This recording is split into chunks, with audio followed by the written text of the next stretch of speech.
Pune is a city of 4 million and one of India's fastest growing urban centers. In the past 40 years, Pune's population has increased 5 times and its number of registered vehicles has increased over 100 times. 650 newly registered vehicles are being added to the roads every single day. Despite huge numbers of personal vehicles, 37% of all trips are done by walking, giving the city substantial numbers of pedestrians. Where are all these people walking? Pedestrians have become sidelined in the haze of this mechanical jungle and have been left to choke on the dust and smog of vehicles claiming the roads and taking over public spaces. So it's pathetic. How about the footpaths for, There are no footpaths. for pedestrians? There are no footpaths, so we don't have a concept of footpath. Maintenance, adequate planning, completed construction, difficult crossings, and enforcement against encroachment still needs much improvement. The way we are standing right now, the road, was done up just a few months ago, and it is in such a bad state right now. They've done some work again. The tiles they've not replaced the tiles. The mud is still lying there. I mean, I feel they're just wasting our tax money. Yeah. Many retain deep, dangerous holes and uneven surfaces. In contrast, roads are well maintained, with even surfaces and a path clear of obstacles. Often roads are considered completed when the vehicle carriageway is done. Footpaths are not compulsory, and the places where pedestrians are to walk are left in shambles with debris and potholes. By default, even a pedestrian who starts walking on the footpath will at some point in time end up walking on the road. Walking on footpaths in Pune requires constant attention and a conscious will to do so. Thus, once confronted with an obstruction, people will continue walking on the road even when the path becomes clear. This is why effort needs to go into making sure the footpaths are the route of least resistance and the place where a pedestrian feels most comfortable. In their current condition, to stay on footpaths requires constant dodging and ducking, so it's actually more difficult to walk on the footpath than it is to walk on the road. Footpaths are not respected as a reserved and valued space for pedestrians and are therefore constantly being encroached upon. Footpaths are used as dumping grounds for construction material and parking spots for two-wheelers and cars. Buildings expand onto them and vendors swallow them up, and there is inadequate enforcement with regards to keeping footpaths clear and actually walkable. But it's not just what is put on the footpaths. It's the nature of footpath construction as well. They are often far too narrow, and the amount of walkable space is limited from the time the footpath is first constructed, when posts, trees and pipes almost completely block the path. New roads are made wide while footpaths are left narrow and unfinished. Vendors and hawkers are one of the most common pedestrian complaints, and it's easy to understand why. Their stalls, blankets and customers seem to take up the entire footpath.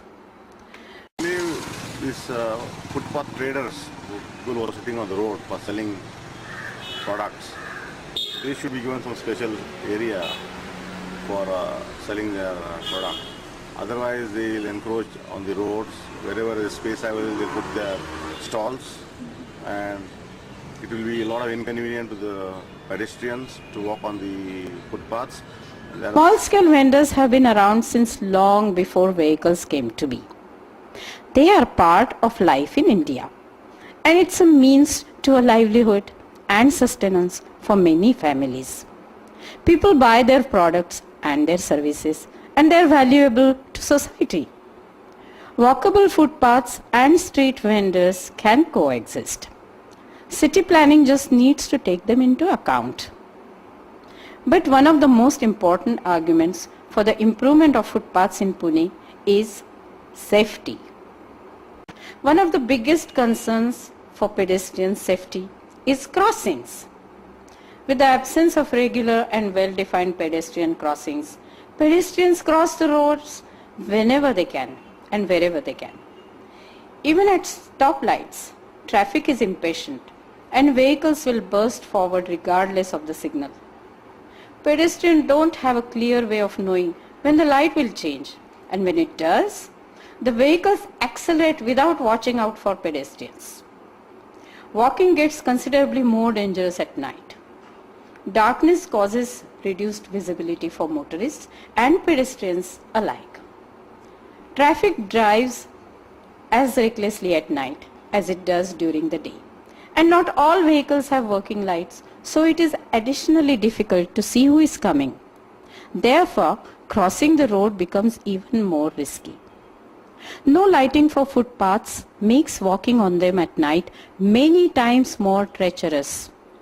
Giant holes, protruding roots, and uneven surfaces that can be at least seen with daylight become next to impossible to apprehend in darkness. Why is this? A city such as Pune, which has been in existence for hundreds of years, was not originally built for vehicles. It was built for pedestrians. The roads were not meant to handle such heavy loads of traffic.